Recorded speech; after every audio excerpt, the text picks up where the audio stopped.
Praise the Lord, hallelujah. പ്രിയമുള്ളവരെ, സായം സന്ധ്യയിൽ റോസ് ഫാമിലി ഫേസ്ബുക്ക് പേജിൻ്റെ മഞ്ചിൽ കടന്നു വന്ന് അല്പസമയം വചനം നിങ്ങളുമായി ഷെയർ ചെയ്യുവാൻ കർത്താവ് ഭൂമിയിൽ തന്ന അവസരത്തിനായി ദൈവത്തെ സ്തുതിക്കുന്നു. ഈ ഗ്രൂപ്പിൻ്റെ chief admin sister Roslin Suresh Erode, മറ്റ് അഡ്മിൻസ്, മറ്റു ശ്രോതാക്കൾ ക്രിസ്തുയേശുവിൽ ഞാനൊരു സ്നേഹവന്ദനത്തെ അറിയിക്കുന്നു. പ്രിയരെ, ഒരു പഞ്ചാബി പാട്ടാണ്. അതിൻ്റെ 4 ലൈൻ പാടി വചനഘോഷത്തിൽ പോകാൻ ഞാൻ ആഗ്രഹിക്കുകയാണ്. ആരാധന ആരാധന ആരാധന തേരി ആരാധന ആരാധന ആരാധന ആരാധന तेरी आराधना. ओ वांगू का बादा उसडाई जावांगा, तेरी महिमा कर करके नवबिल में पावागा. आराधना आराधना आराधना तेरी आराधना आराधना आराधना आराधना तेरी आराधना. मैं तेरी हर जना तेरी बिच बसदा वाहन, मेरी उंगली पढ़ के तेरी संग चलदा हां. आराधना आराधना आराधना तेरी आराधना आराधना आराधना आराधना तेरी आराधना तेरी आराधना. तेरे गिल के मेरे दुनिया भूल जावांगा, तेरे गल के मेरे दुनिया भूल जावा. तेरी गल करी विच मैं जन्नत पावागा.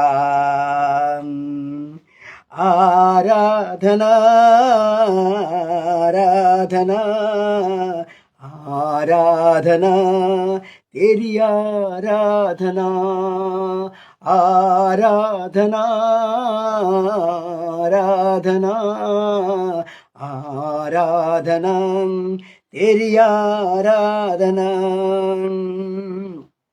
वांगू का बादा उड़दाई जावांगा, तेरी महिमा कर करके नवबिल दे पावागा. आराधना आराधना आराधना तेरी आराधना तेरी आराधना. मैं तेरी हर जना तेरी बिच बासन, मेरी उंगली फड़ के तेरी संग चलदा हा. आराधना आराधना आराधना तेरी आराधना. तेरे गले के मेरे दुनिया भूल जावा, तेरी गल करी विच मैं जन्नत पावागा. आराधना आराधना आराधना तेरी आराधना तेरी आराधना तेरी आराधना तेरी आराधना. Praise the Lord, hallelujah. പ്രിയമുള്ളവരെ, ഈ സായം സന്ധ്യയിൽ ഒരു വചനവുമായി നിങ്ങളുടെ മുമ്പിൽ അല്പസമയം നിൽക്കുവാൻ കർത്താവിൽ ശരണപ്പെടുന്നു. ഇന്നത്തെ ചിന്തയ്ക്ക് ആധാരമായി വെളിപ്പാട് പുസ്തകം 5-ാം അധ്യായം 12-ാം വാക്യവും വെളിപ്പാട് പുസ്തകം 4-ാം അധ്യായം 11-ാം വാക്യവുമാണ് ഞാൻ വായിക്കുന്നത്. കർത്താവേ, നീ സർവവും സൃഷ്ടിച്ചവനും എല്ലാം നിന്റെ ഇഷ്ടം ഹേതുവാൽ ഉണ്ടായതും സൃഷ്ടിക്കപ്പെട്ടതും ആകയാൽ മഹത്വവും ബഹുമാനവും ശക്തിയും കൈക്കൊള്ളുവാൻ യോഗ്യൻ എന്ന് പറഞ്ഞ് തങ്ങളുടെ കിരീടങ്ങളെ സിംഹാസനത്തിന് മുമ്പിൽ ഇട്ടു. 5-ാം അധ്യായം 12-ാം വാക്യത്തിൽ കർത്താവ് ശക്തിയും ധനവും ജ്ഞാനവും ബലവും ബഹുമാനവും മഹത്വവും സ്തോത്രവും ലഭിപ്പാൻ യോഗ്യൻ എന്ന് പറഞ്ഞു. പ്രിയമുള്ളവർ, നമ്മൾ വെളിപ്പാട് പുസ്തകത്തെക്കുറിച്ച് പഠിക്കുമ്പോൾ, ചിന്തിക്കുമ്പോൾ അതിന് 4-ാം അധ്യായത്തിൽ നമ്മൾക്ക് കാണുന്ന തീം എന്ന് പറഞ്ഞാൽ സഭ അവിടെ എടുക്കപ്പെടുകയാണ്. 5-ാം അധ്യായത്തിലേക്ക് വരുമ്പോൾ ഈ ഭൂമിയിൽ നടക്കുന്ന പീഡനകാലമാണ്, മഹോദ്രവകാലമാണ്. നമുക്കറിയാം, സ്വർഗത്തിലെ ആരാധന, സ്വർഗത്തിൽ ആരെയാണ് ആരാധിക്കുന്നത്? സ്വർഗത്തിൽ ആരാധനയ്ക്ക് യോഗ്യനാര്? ഇവിടെ ദൂതന്മാർ ദൈവത്തെ സ്വർഗത്തിൽ ആരാധിക്കുകയാണ്. സ്വർഗത്തിൽ കർത്താവിനെ അറുക്കപ്പെട്ട ഒരു കുഞ്ഞാടായിട്ട് അവിടെ ചിത്രീകരിക്കുന്നുണ്ട്. ഈ കുഞ്ഞാട് ശക്തിയും ധനവും ജ്ഞാനവും ബലവും ബഹുമാനവും മഹത്വവും സ്തോത്രം ലഭിപ്പാൻ യോഗ്യനാണെന്ന് ദൂതന്മാർ അത്യുച്ചത്തിൽ വിളിച്ചു പറയുകയാണ്.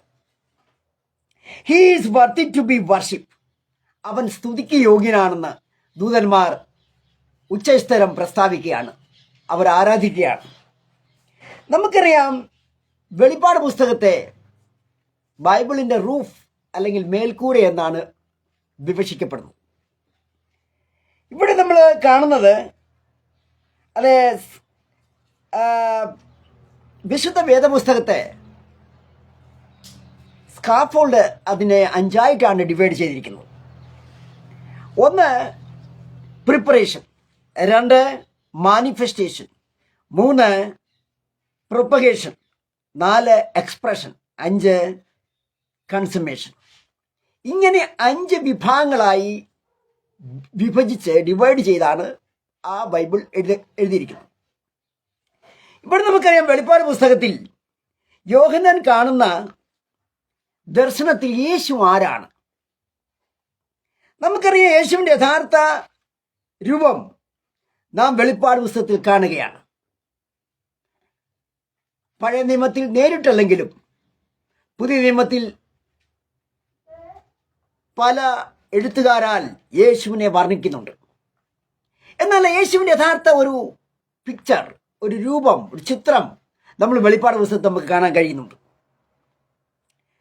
Jesus is revealed in this book. ഈ പുസ്തകത്തിലാണ് യേശു ആരാണെന്ന് വ്യക്തമായിട്ട് വെളിവാകുന്നത്. ചിലരെല്ലാം നമുക്കറിയാം, ഈ വെളിപ്പാടെന്ന് പറഞ്ഞാൽ ചിലർ തന്നെ വെളിപാടെന്നാണ് പറയുന്നത്. വെളിപാടല്ല, വെളിപ്പാടാണ്. വെളിപ്പെട്ട കർത്താവ് വെളിപ്പെടുത്തുന്നത്, അതാണ് അതിൻ്റെ വ്യാഖ്യാനം. വെളിപാടല്ല, വെളിപ്പാടാണ്. ഇവിടെ നമുക്കറിയാം, യേശു ക്രിസ്തു പത്മോസിലായിരിക്കുന്ന യോഹന്നാന് ഇനിയും സംഭവിക്കാനുള്ള കാര്യങ്ങളെക്കുറിച്ച് വെളിപ്പെടുത്തി കൊടുക്കുകയാണ്. ഈ പുസ്തകത്തിൽ നമുക്കറിയാം, പുരാതനമായ നിത്യത മുതൽ ഭാവികാല നിത്യത വരെയുള്ള കാലഘട്ടത്തെ സംഭവങ്ങളെ വളരെ വ്യക്തമായിട്ട് വിവരിക്കുന്നുണ്ട്. അതുപോലെ തന്നെ യോഹന്നാൻ കണ്ട കാഴ്ചകൾ, ദർശനങ്ങൾ, അത് ആ പുസ്തകത്തിൽ അപ്പടി വിവരിച്ചിരിക്കുക. പ്രിയമുള്ളവരെ, എവിടെയാണ് യോഹന്നാൻ? യോഹന്നാന്റെ സ്ഥലം ഇപ്പോൾ എവിടെയാ? നമുക്കറിയാം, യോഹന്നാൻ പത്മോസ് ദ്വീപിൽ ഡോമിഷ്യൻ ചക്രവർത്തിയാൽ നാട് കടത്തപ്പെട്ട് ഏകാന്തവാസം അനുഭവിക്കുക. ചുറ്റും നിബിഡമായ വനം, പാറക്കെട്ടുകൾ, ശക്തമായ കടലിൻ്റെ തിരമാലകളുടെ ശബ്ദം, അതുപോലെ തന്നെ ആരുമില്ലാതെ, ആശ്രയമില്ലാതെ ഏകാന്തവാസം അനുഭവിക്കുന്ന ഒരു യോഹന്നാനെ നമുക്കിവിടെ കാണാൻ കഴിയുന്നുണ്ട്. ഏഷ്യ മൈനറിന്റെ വടക്ക് അകലെ ഈജിപ്ഷ്യൻ സമുദ്രത്തിലുള്ള വിജനവും പാറക്കെട്ടുകളാൽ നിബിഡവുമായ പ്രിയമുള്ളവരെ ഒരു ഐലൻഡ്, ഒരു ദ്വീപാണ് വാസ്തവത്തിൽ ഈ പത്മോസ് എന്ന് പറയുന്നത്. ഇവിടെ കൂട്ടുകാരും ഭാവനക്കാരും സഹവിശ്വാസികളും ഒക്കെ നമ്മളെ ഏകാന്തതയിലേക്ക് നയിക്കാം, ഒറ്റപ്പെടുത്താം. എന്നാൽ നമ്മളൊരു കാര്യം ചെയ്യേണ്ടത്, ബൈബിളിന്റെ അടിസ്ഥാനത്തിൽ നാം അപ്പോഴും തളരുകയല്ല, തകരുകയല്ല, നിരാശയിലേക്ക് പോകുകയല്ല. മറിച്ച് എന്താണ് നമ്മൾ ചെയ്യേണ്ടത്? നമ്മൾ ദൈവത്തിൻ്റെ മുഖത്തേക്ക് നോക്കുകയാണ് വേണ്ടത്. പ്രശ്നങ്ങൾ ഏറി വരട്ടെ, പ്രതികൂലങ്ങൾ മുന്നോട്ട് കടന്നു വരട്ടെ, നമ്മളെ ഇല്ലാതാക്കുന്ന അവസ്ഥ കടന്നു വരട്ടെ, അപ്പോൾ നാം എന്താണ് ചെയ്യേണ്ടത്? ദൈവമുഖത്തേക്ക് നോക്കണം. ഇവിടെ അങ്ങനെയാണ് യോഹന്നാൻ ചെയ്തത്. വെളിപ്പാട് ദിവസം 1-ാം അധ്യായം 10-ാം വാക്യം വായിക്കുമ്പോൾ അവിടെ യോഹന്നാൻ ചെയ്തത് എന്താണെന്ന് വ്യക്തമാകുക. എന്താ അവിടെ എഴുതിയിരിക്കുന്നത്? കർത്തൃദിവസത്തിൽ ഞാൻ ആത്മവിവശനായി. കർത്തൃദിവസം, ദൈവത്തിൻ്റെ ദിവസം, കർത്താവിനെ ആരാധിക്കുന്ന ദിവസം. നമ്മൾ ആ ദിവസമാണ് വേറെ പല പ്രോഗ്രാംസൊക്കെ ഓൾറെഡി ഫിക്സ് ചെയ്ത് വെച്ചിരിക്കുന്നത്. പക്ഷേ കർത്തൃദിവസത്തിൻ്റെ ഓർമ്മ വന്നപ്പോൾ എന്താണ് യോഹന്നാൻ ചെയ്തത്? യോഹന്നാൻ ആത്മാഭിഷേകത്തിലായി, ആത്മവിവശതയിലാണ്. പരിശുദ്ധാത്മാവിൻ്റെ അതേ അഭിഷേകത്താൽ യോഹന്നാൻ മാറുകയാണ്. പ്രിയമുള്ളവരെ, പ്രശ്നങ്ങൾ ഏറി വരട്ടെ, പ്രതികൂലങ്ങൾ ഏറി വരട്ടെ, നാം എന്താണ് ചെയ്യേണ്ടത്? നമ്മൾ ദൈവമായിട്ടുള്ള ആ ബന്ധം, ദൈവാരാധന, ദൈവമായിട്ടുള്ള സഹവാസം നമ്മുടെ ഉള്ളിൽ വർദ്ധിപ്പിക്കണം. ഇവിടെ നമുക്ക് കാണാൻ കഴിയുന്നത് യോഹന്നാൻ എന്താണ് ചെയ്തത്? യോഹന്നാൻ തൻ്റെ ദർശനം, സ്വർഗത്തിൽ കാണുന്ന കാഴ്ചകളെ കുറിച്ച് നമ്മളോട് പറയുകയാണ്. ദൈവം അത് ദർശനമായി കൊടുത്തു. എന്ത്? അവിടെ ഒരു കർത്താവ് സ്തുതിക്ക് യോഗ്യനാണെന്ന്, ദൂതന്മാരുടെ അത്യുച്ചത്തിലുള്ള ആരാധന കൂടി നമ്മൾ മനസ്സിലാക്കുക. വെളിപ്പാട് പുസ്തകം 5-ാം അധ്യായം 9-ാം വാക്യത്തിൽ കാണുന്നത്, പുസ്തകം വാങ്ങുവാനും അതിൻ്റെ മുദ്ര പൊട്ടിക്കുവാനും നീ യോഗ്യൻ. നീ അറുക്കപ്പെട്ട നിന്റെ രക്തം കൊണ്ട് സർവ ഗോത്രത്തിനും ഭാഷയ്ക്കും വംശത്തിലും ജാതിയിലും നിന്നുള്ളവരെ നീ ദൈവത്തിനായി വിലയ്ക്ക് വാങ്ങി. ഞങ്ങളുടെ ദൈവത്തിന് അവരെ രാജ്യവും പുരോഹിതന്മാരുമാക്കി വെച്ചു. അവർ ഭൂമിയിൽ വാഴുന്നു എന്നൊരു പുതിയ പാട്ട് ഞാൻ പാടുന്നു. അവർ പാടുകയാണ്, ഒരു പുതിയ പാട്ട് പാടുകയാ. പ്രിയമുള്ളവരെ, ഇവിടെ 4 വസ്തുതകളാണ് നമ്മളെ ആ വാക്യം നമ്മളെ പഠിപ്പിക്കുന്നത്. ഒന്ന്, സ്വർഗത്തിൽ ഒരു അറുക്കപ്പെട്ട കുഞ്ഞാടിനെ കാണുകയാണ്. നമുക്കറിയാം, ആ കുഞ്ഞാടിന്റെ മേൽ യാഗത്തിന്റെ അടയാളങ്ങൾ വരെ ഉണ്ടായിരുന്നു.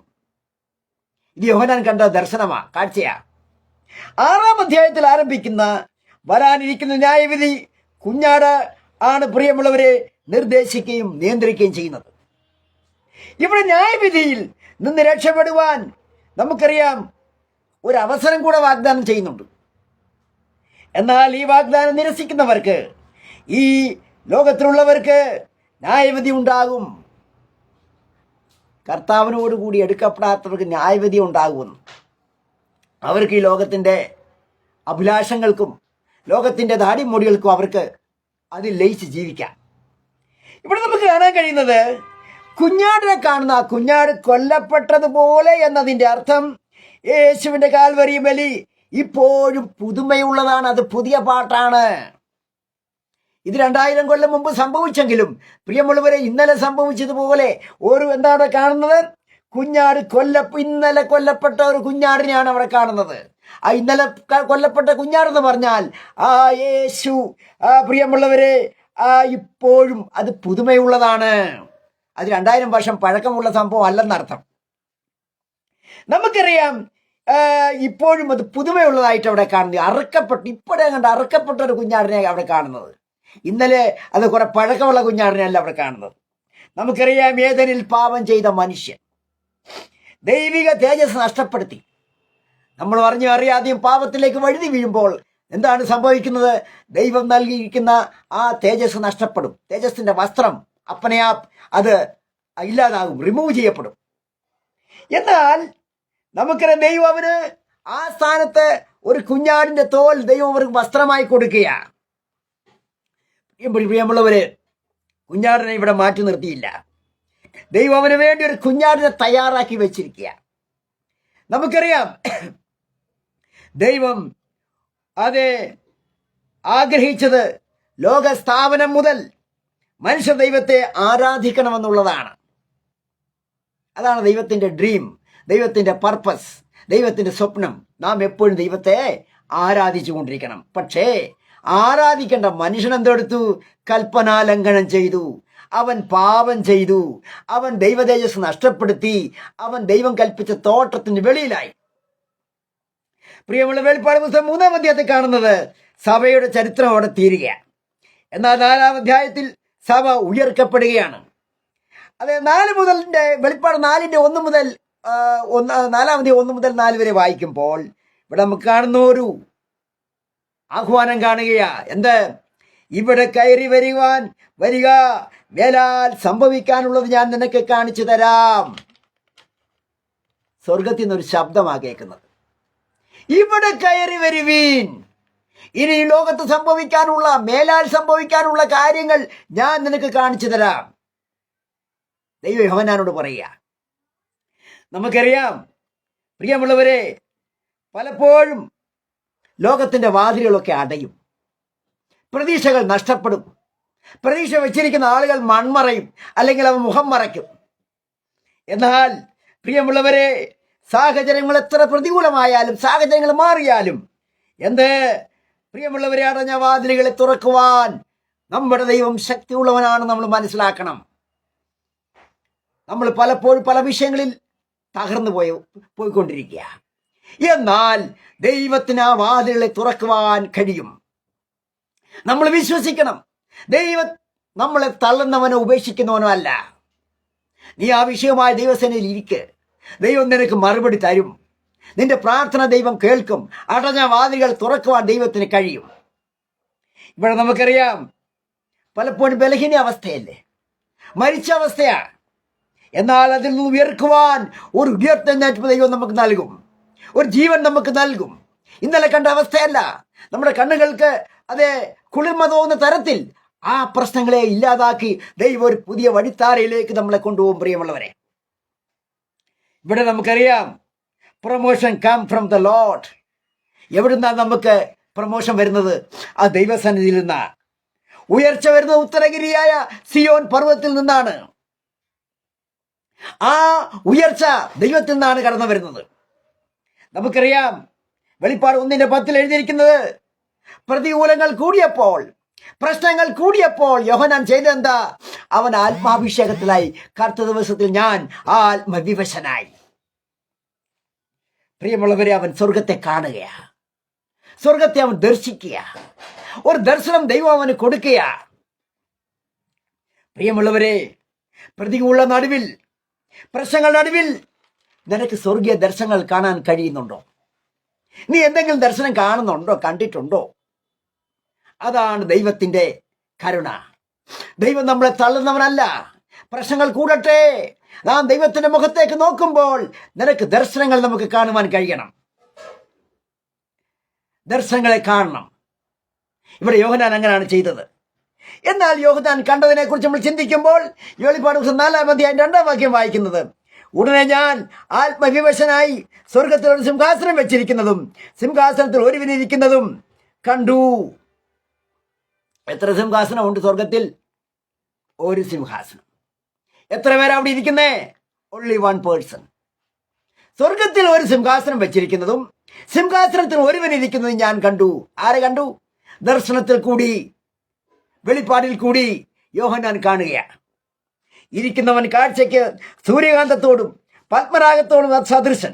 സിംഹാസന ചുറ്റും പച്ചവില്ല്, സിംഹാസന ചുറ്റിലും 24 സിംഹാസനം. 24 സിംഹാസനം ഇരിക്കുന്ന മൂപ്പന്മാർ വെള്ളയുടുപ്പ് ധരിച്ചവരാ. ഇന്ന് കേരളത്തിലെ ക്രിസ്ത്യാനികൾക്ക് ഭയങ്കര ഒരു തെറ്റിദ്ധാരണയുണ്ട്. ആരാധനയൊക്കെ വരുമ്പോൾ വെള്ള വസ്ത്രം ധരിക്കൂ. ഇന്ന് കേരളം വിട്ടവരൊന്ന് പോകണം എവിടെങ്കിലും. കേരളം വിട്ടുപോകുമ്പോൾ ഈ രീതിയില്ല. ആരെങ്കിലും വെള്ളവസ്ത്രം ധരിക്കാതെ ആരാധനാലയത്തിൽ പോകുമ്പോൾ ഉടനെ നമ്മൾ നെറ്റി ചുളിക്കും. ഉടനെ അവനെ ജഡികന്റെ പട്ടികയിൽ അവനെ ഷെഡ്യൂളിൽപ്പെടുത്തും. ഇവിടെ നോക്കുക, വെള്ളവസ്ത്രം ധരിച്ചിരിക്കുന്നു. സിംഹാസനത്തിൽ ഇരിക്കുന്ന മൂപ്പന്മാർക്ക് പൊൻകിരീടം ഉണ്ട്. പ്രിയമുള്ളവരെ, 7 ആത്മാക്കൾ, അത് 7 ദീപങ്ങൾ സിംഹാസനത്തിന് മുമ്പിൽ ജ്വലിക്കുന്നു. ഇതാണ് സ്വർഗത്തിന്റെ സീൻ. സ്വർഗം യോഹന്നാൻ കാണുന്ന സ്വർഗത്തിന്റെ ചിത്രം ഇതാ.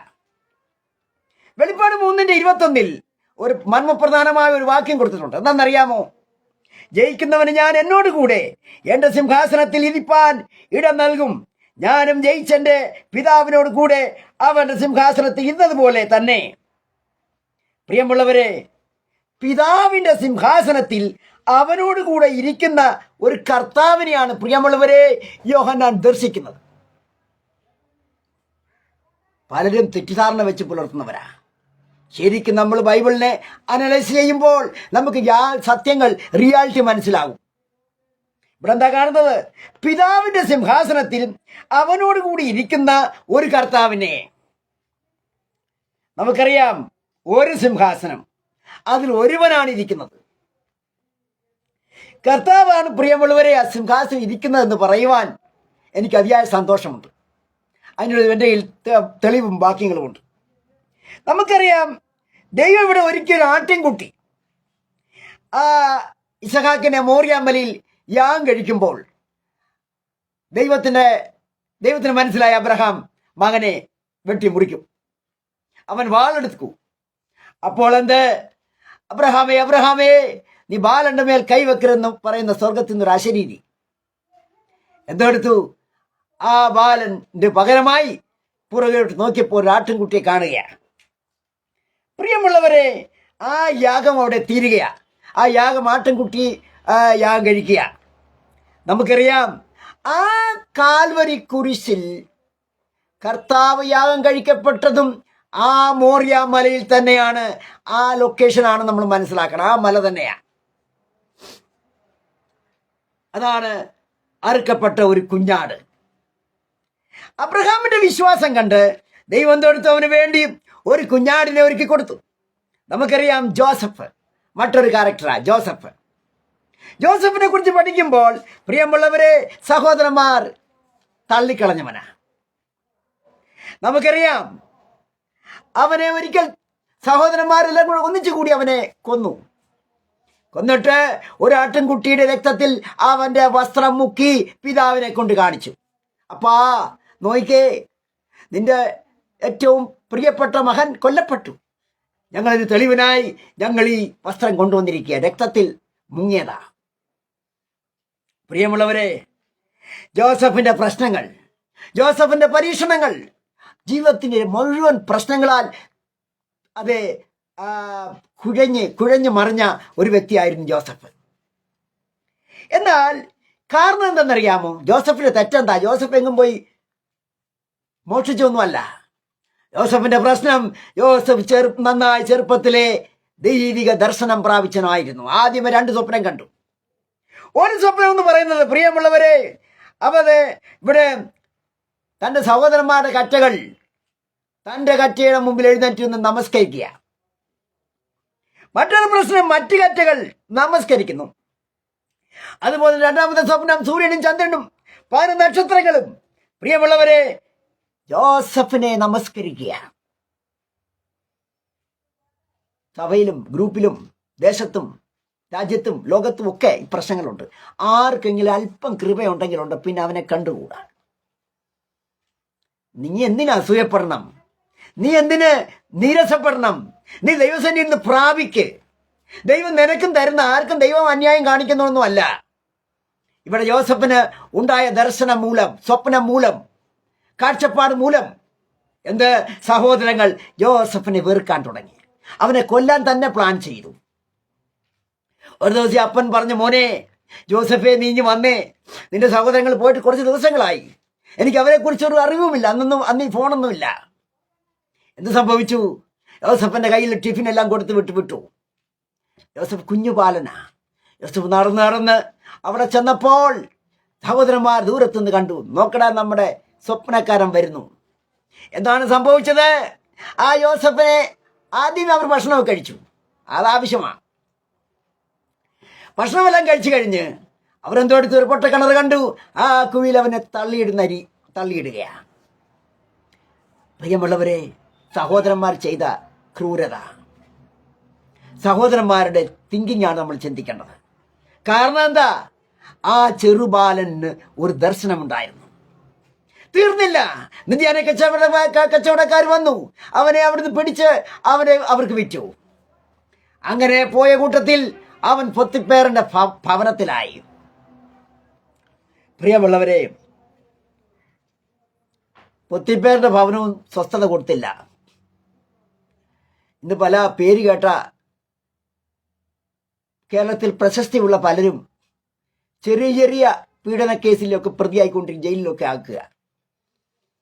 ഒരു വശം പറഞ്ഞാൽ അന്നത്തെ സംഭവവും ഇന്നത്തെ സംഭവം കൂടെ പരിശോധിച്ചാൽ അന്ന് രക്ഷപ്പെടാൻ കഴിയില്ലായിരുന്നു. ഇന്നൊരക്ഷരം പറഞ്ഞാൽ മതി, അവൻ ജയിലിലാണ്. പിന്നെ അവന് ഏതെല്ലാം ആക്ട് പ്രകാരം അവനെ അകത്താക്കാം, അത്തരത്തിൽ അവനെ കൊണ്ടുവിടും. സത്യത്തിൽ തെറ്റുകളൊന്നുമില്ല, പക്ഷേ നിയമമാണ്. അക്കാലത്ത് പ്രിയമുള്ളവരെ ജോസഫ് രക്ഷപ്പെട്ടു. അപ്പോഴും ദൈവത്തിന്റെ കൃപ ജോസഫിന് കൂടെ ഉണ്ടായെന്ന് നമ്മൾ മനസ്സിലാക്കണം. തീർന്നില്ല. ജോസഫ് അവസാനം പ്രിയമുള്ളവരെ അവൻ കുണ്ടറയിൽ തടവറയിലായി. തടവറയിൽ വന്നപ്പോഴും രണ്ടുപേർ, ആ ഒരു പാത്രവാഹകൻ, ഒരു പാറാവുകാരൻ. പ്രിയമുള്ളവരെ, എന്ത് ദർശനമുള്ളവന്റെ ദർശനം നശിക്കുന്നില്ല. അവിടെയും സ്വപ്നം വ്യാഖ്യാനിക്കുന്നു. അവിടെ അവന്റെ കൃപ അവന് തെളിയിക്കുകയാണ്. നിന്നിൽ കൃപയുണ്ടെന്ന് വന്നാൽ നീ എന്ത് ചെയ്യണം? കൃപ തെളിയിക്കണം. അത് ദൈവത്തിന്റെ രാജ്യത്തിന് അത് മുതൽക്കൂട്ടാക്കണം. ഇവിടെ യോസഫ് പ്രിയമുള്ളവരെ അവസാനം നമ്മൾ കാണുന്നു, ദേശത്തിലെ മുഖ്യസ്ഥാനത്ത് പ്രധാനമന്ത്രി സ്ഥാനത്തേക്ക് അവന് എത്തപ്പെടുകയാണ്. പക്ഷെ അതിൻ്റെ പുറകിൽ പ്രയാസങ്ങളും പ്രശ്നങ്ങളും ഒക്കെ അവൻ സഹിച്ചു. സഹോദരന്മാർ ഒറ്റപ്പെടുത്തി, സഹോദരന്മാർ അവനെ ഇല്ലാതാക്കാൻ ശ്രമിച്ചു. പ്രിയമുള്ളവരെ, അവൻ അപ്പോഴും അവന്റെ ദർശനം അവൻ വിട്ടില്ല. ഹാഗാറിനെ നോയിക്കെ, ബെർശേബ മരുഭൂമിയിൽ അങ്ങോട്ടും ഇങ്ങോട്ടും ഗതിയില്ലാതെ നടക്കുക. ഒരു ബാലൻ മരിക്കുന്ന അവസ്ഥയാ.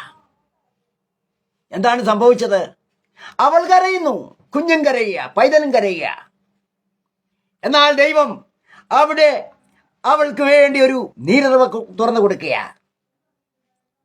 കുടിക്കാൻ അവൾക്ക് പാത്രം കയ്യിലുണ്ടോ? ഉണ്ടോ? ഉണ്ട്. അവൾ അബ്രഹാം കൊടുത്ത ആ തുരുത്തി അവൾ ഉപേക്ഷിച്ചില്ല. ആ തുരുത്തി അവൾക്ക് അവിടെ പ്രയോജനം ചെയ്യപ്പെടുക. നീ എവിടെ പോയാലും നിന്റെ വിശ്വാസമാകുന്ന തുരുത്തി, നിന്റെ ദർശനമാകുന്ന തുരുത്തി നീ ഉപേക്ഷിക്കരുത്. ദൈവം നിന്നോട് സംസാരിക്കും. ദൈവം നിന്റെ വാക്കുകൾക്ക്, നിന്റെ പ്രാർത്ഥനയ്ക്ക്, നിന്റെ കണ്ണുനീരിന് മറുപടി നൽകും. ഇവിടെ നോക്കുക പ്രിയമുള്ളവരെ, ഇവിടെ ആ ദർശനം ഉള്ള ജോസഫ്, അവന്റെ ജീവിതം മുഴുവൻ ദൈവത്തിന്റെ കരം, ദൈവത്തിന്റെ ആ കൃപ അവനിലുണ്ടായിരുന്നു. ദൈവം നിനക്കൊരു ദർശനം തന്നിട്ടുണ്ടെങ്കിൽ ആരെതിർത്താലും നിന്നെ ഉയർത്തുവാൻ ദൈവത്തിന് കഴിയും. ദൈവം ശക്തനാണ്. ഒരു പക്ഷേ നിന്റെ ജീവിതത്തിൽ നിനക്ക് പ്രതീക്ഷകൾ ഒന്നും സഫലീകരിച്ചില്ലെന്ന് വരാം. പക്ഷെ നിന്റെ ഭാവി, നിന്റെ കുഞ്ഞുങ്ങൾ, അവരിൽ കൂടെ ദൈവം പ്രവർത്തിക്കും. ഞാൻ ഏതാണ്ട് 35 വർഷത്തോളമായി എൻ്റെ ജീവിതത്തിൽ നല്ലൊരു പങ്കും ഈ വടക്കേണ്ടിയിൽ ഇങ്ങനെ ഞാൻ തള്ളിവിട്ടു. ഒന്നുമില്ലെങ്കിൽ ഞാൻ സന്തോഷവാനാണ്. കാരണം എന്താ? സന്തോഷം നമുക്ക് മാർക്കറ്റിൽ കിട്ടുന്നതല്ല, സമാധാനം നമുക്ക് മാർക്കറ്റിൽ കിട്ടുന്നതല്ല. എന്തും നമ്മൾ നേടിയില്ലെങ്കിലും പ്രിയമുള്ളവരെ, സമാധാനമുണ്ടെങ്കിൽ അതിൽ പരം വേറെ ഒന്നുമില്ല. ഇവിടെ നോക്കുക, ദൈവം നമ്മുടെ പ്രയാസങ്ങളും കണ്ണുനീരും ഭാരങ്ങളും കാണുവാൻ ദൈവത്തിന് കഴിയും. ദൈവം ശക്തനാണ്. ഇവിടെ നമുക്കറിയാം പ്രിയമുള്ളവരെ, ഇവിടെ ആ പെസഹ കുഞ്ഞാട്, അവിടെ കണ്ട പെസഹ കുഞ്ഞാട് ആയിട്ട് നമുക്കുള്ള ബന്ധം എന്താ? നമുക്കറിയാം, പെസഹ കുഞ്ഞാടിന് ദ്രവ്യം കൊടുത്ത് വിലയ്ക്ക് വാങ്ങിയതാണെന്ന് മനസ്സിലാക്കണം. ഇവിടെ പ്രൈസ് ആൻഡ് റാൻസം എന്ന് പറഞ്ഞാൽ മറുവില. നമ്മൾ ചിന്തിക്കുമ്പോൾ എക്കണോമിക്സിലൊരു സിസ്റ്റം ഉണ്ട്, barter system, goods for goods. അതുപോലെ പ്രിയമുള്ളവരെ, മറുവില എന്ന് പറഞ്ഞാൽ ഒരു വസ്തുവിന് പകരം മറ്റൊരു വസ്തു കൊടുക്കുന്നതാണ്. നമുക്കറിയാം, മനുഷ്യജാതിയുടെ, മനുഷ്യരാശിയുടെ പാപത്തിന്റെ പരിഹാരത്തിന് വേണ്ടി കർത്താവ് കൊടുത്ത മറുവില എന്താ? അവന്റെ ചൂടേറിയ രക്തമാണ് അവൻ കൊടുത്തത്. അവൻ ഈ ഭൂമിയിൽ കടന്നു വരികയാ. യോഹന്നാന്റെ സുവിശേഷം 1-ാം അധ്യായം 14-ാം വാക്യം വായിക്കുമ്പോൾ, the word became a human being and full of grace and truth lived among us. വചനം ജഡമായി തീർന്നു, കൃപയും സത്യം നിറഞ്ഞവനായി അവൻ നമ്മുടെ ഇടയിൽ പാർത്തു. ബൈബിളിലെ ഓരോ വാക്യങ്ങൾക്കും ദുർവ്യാഖ്യാനം ചെയ്യുന്നവരുണ്ട്. ബൈബിൾ പഠിക്കുമ്പോൾ നമുക്ക് അതിന്റെ സത്യങ്ങൾ ബോധ്യപ്പെടും. പ്രിയമുള്ളവരെ, മനുഷ്യജാതിക്ക് വിടുതൽ കൊടുക്കുവാൻ, പാപത്തിന്റെ പരിഹാരം കൊടുക്കുവാൻ കർത്താവ് ഈ ഭൂമിയിൽ ഒരു മനുഷ്യവേഷത്തിൽ കടന്നു വന്നു. ഫിലിപ്പിയർ 2-ാം അധ്യായം വായിക്കണം. അവൻ വേഷത്തിൽ മനുഷ്യനായി തന്റെ ജീവൻ മറുവിലയായിട്ട് കൊടുത്തു, റാൻസം. മനുഷ്യനാഴ്ച നിത്യപാപത്തിൽ നിന്ന് അവൻ വിടുവിച്ചു. അവന്റെ നാമത്തിൽ വിശ്വസിക്കുന്ന ഏവർക്കും ദൈവമക്കളാകുവാൻ അവൻ അധികാരം കൊടുത്തു. പ്രിയമുള്ളവരെ, വെളിപ്പാട് പുസ്തകം 5-ാം അധ്യായത്തിലേക്ക് നമ്മൾ മടങ്ങിപ്പോകാം. അവിടെ 9-ഉം 10-ഉം വായിക്കുമ്പോൾ, പുസ്തകം വാങ്ങുവാനും അതിനെ മുദ്ര പൊട്ടിക്കുവാനും നീ യോഗ്യൻ. നീ അറുക്കപ്പെട്ട നിന്റെ രക്തം കൊണ്ട് സർവ്വലോകത്തിൽ നിന്നും ഭാഷയിലും വംശത്തിലും ജാതിയിലും നിന്നുള്ളവരെ ദൈവത്തിനായി നീ വിലയ്ക്ക് വാങ്ങി. നമ്മുടെ കർത്താവ് തന്റെ രക്തം കൊടുത്ത് മനുഷ്യജാതിയെ വിലയ്ക്ക് വാങ്ങി. അതാണ് മറുവില, റാൻസം. കുഞ്ഞാടിന്റെ രക്തം കൊണ്ട്, പ്രിയമുള്ളവരെ, എല്ലാ ഭാഷ, വംശം, ജാതി അവരെ ദൈവം വിലക്കെടുക്കുക. ദൈവം അതിന് വില കൊടുത്തു, മറുവില കൊടുത്തു. വെളിപ്പാട് 20-ാം അധ്യായം 6-ാം വാക്യം വായിക്കുമ്പോൾ, ഒന്നാമത്തെ പുനരുത്ഥാനത്തിൽ പങ്കുള്ളവർ ഭാഗ്യവാനും വിശുദ്ധരുമാകുന്നു. അവർ ദൈവത്തിനും ക്രിസ്തുവിനും പുരോഹിതന്മാരുമായി ക്രിസ്തുവിനോടുകൂടി 1000 ആണ്ട് വാണ്ടു. 1000 ആണ്ട് വാഴുന്ന അവസ്ഥ. പൊന്മണി മാലയവൻ എനിക്കു തരും ശുഭ്രവസ്ത്രം. പ്രിയമുള്ളവരെ, അവൻ 1000 ആണ്ട് നമ്മൾ കർത്താവിനോടൊത്ത് വാഴുന്നു. ഇതാണ് കർത്താവ് നമുക്ക് തന്നിരിക്കുന്ന വാഗ്ദാനം. വെളിപ്പാട് പുസ്തകം 4-ാം അധ്യായം 1 മുതൽ 4 വരെ നമ്മൾ വീണ്ടും വായിക്കുമ്പോൾ, 24 മൂപ്പന്മാർ ദൈവത്തിന്റെ സിംഹാസനത്തെ വലയം ചെയ്തിരിക്കുക. ദൈവത്തിന്റെ സിംഹാസന ചുറ്റും 24 സിംഹാസനം, 24 മൂപ്പന്മാർ അവിടെ ഇരിക്കുക. അവർ ഇരിക്കുന്നില്ല, പ്രത്യേകം ഇരിപ്പിടം അവർക്കുണ്ട്. യേശു ക്രിസ്തു ഇവിടെ എവിടെയാണ് പ്രിയമുള്ളവരെ ഇരിക്കുന്നത്? ഇതൊരു വലിയ വൈരുദ്ധ്യമാർന്ന ക്വസ്റ്റ്യനാ. ഇവിടെ യേശു എവിടെ ആയിരിക്കണേ? പ്രിയമുള്ളവരെ, യേശു ക്രിസ്തു ഇരിക്കുന്നത് ദൈവിക സിംഹാസനത്തിൽ തന്നെയാണ്. സിംഹാസനത്തിന്റെ മധ്യത്തിലാണ് യേശു ഇരിക്കുന്നത്. 24 മൂപ്പന്മാർ ദൈവത്തെ മാത്രമല്ല, ദൈവിക സിംഹാസനത്തിന്റെ നടുവിലുള്ള ക്രിസ്തുവിനെയും വലയം ചെയ്യുന്നതായി കാണാം.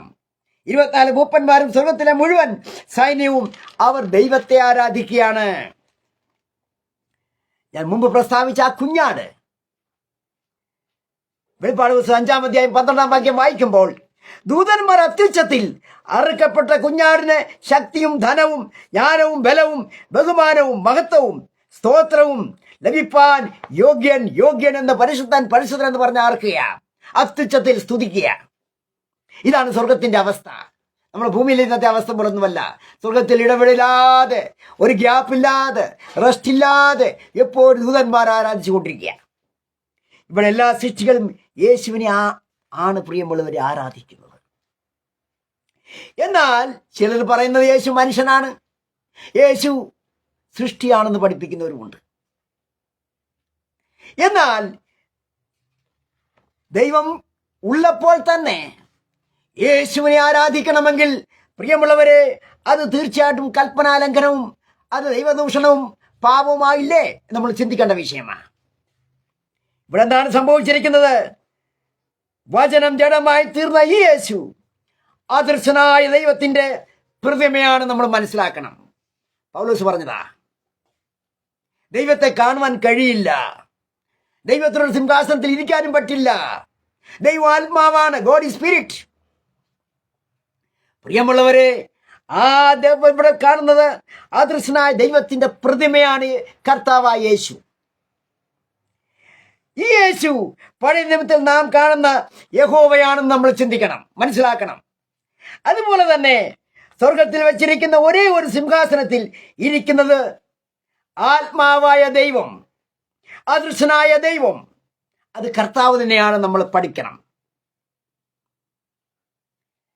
വെളിപ്പാട് ദിവസം 3-ാം അധ്യായം 21-ാം വാക്യത്തിൽ നമ്മൾ വീണ്ടും മടങ്ങി വരുമ്പോൾ, ജയിക്കുന്നവന് ഞാൻ എന്നോട് കൂടെ എന്റെ സിംഹാസനത്തിൽ ഇരിപ്പാൻ വരം നൽകും.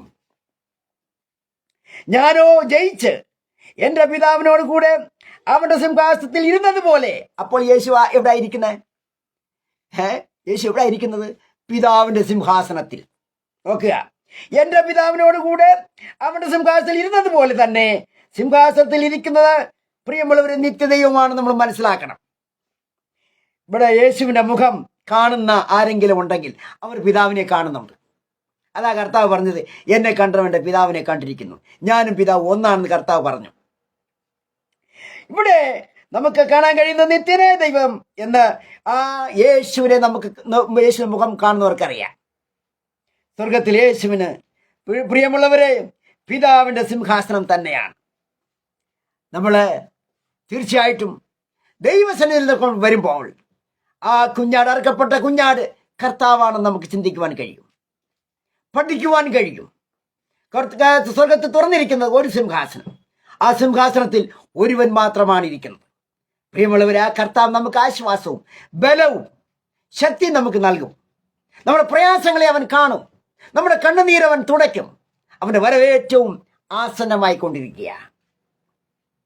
കരുണയുടെ കാലങ്ങളിലെല്ലാം അവസാനിക്കുക. ഈ ലോകം കണ്ടിന്യൂസ് ആയിട്ട് പോകുന്നതിന് ചിന്തിക്കണ്ട. മനുഷ്യന്റെ ആയുസ് കുറഞ്ഞുകൊണ്ടിരിക്കുക. നേരത്തെ 90-80 വയസ്സ് മനുഷ്യൻ ജീവിച്ചിരുന്നെങ്കിൽ ഇപ്പോഴെത്രയെന്നറിയോ? 60-നും 65-നും ഇടയ്ക്ക. ഏത് സമയത്തും അവൻ മൺമറഞ്ഞു പോകും. അതുകൊണ്ട് ഉള്ള സമയം പാഴാക്കാതെ കർത്താവിനായിട്ട് നീ ജീവിക്ക്. ആരെങ്കിലും കർത്താവിനായിട്ട് ജീവിക്കുന്നുണ്ടെങ്കിൽ അല്പം കൂടി ഒരുക്കത്തോടു കൂടി നമുക്ക് മുന്നോട്ട് പോകാം, കർത്താവിനോട് ചേർന്ന് പോകാം. അവനായിരിക്കണം നമ്മുടെ കൺട്രോളർ, അവനായിരിക്കണം നമ്മുടെ ദൈവം, നമ്മുടെ ഗൈഡൻസ്. പ്രിയമുള്ളവരെ, ഈ സായം സന്ധ്യയിൽ കേൾപ്പിച്ച വചനം നിങ്ങൾക്ക് അറിവും ആശ്വാസം ലഭിച്ചു ഞാൻ വിശ്വസിക്കുന്നു. ഈ വചനങ്ങൾ ദൈവം നമ്മെ അനുഗ്രഹിക്കുമാറാകട്ടെ. കരുണയുള്ള ദൈവമേ, സ്വർഗ്ഗസ്ഥ പിതാവേ, കേൾപ്പിച്ച വചനത്തിനായി ഞാൻ സ്തുതിക്കുന്നു, സ്തോത്രം ചെയ്യുന്നു. അപ്പോൾ ആ ഓരോരുത്തർക്കും അത് കൃപയും അറിവും പല സത്യങ്ങളും അവർക്ക് ബോധ്യപ്പെടുത്തണമേ കർത്താവ്. ഞാൻ അനുഗ്രഹിച്ചാലും പ്രാർത്ഥന കേട്ടാൽ സ്തുതിക്ക് യേശുവിൻ നാമത്തിൽ തന്നെ ആമേൻ.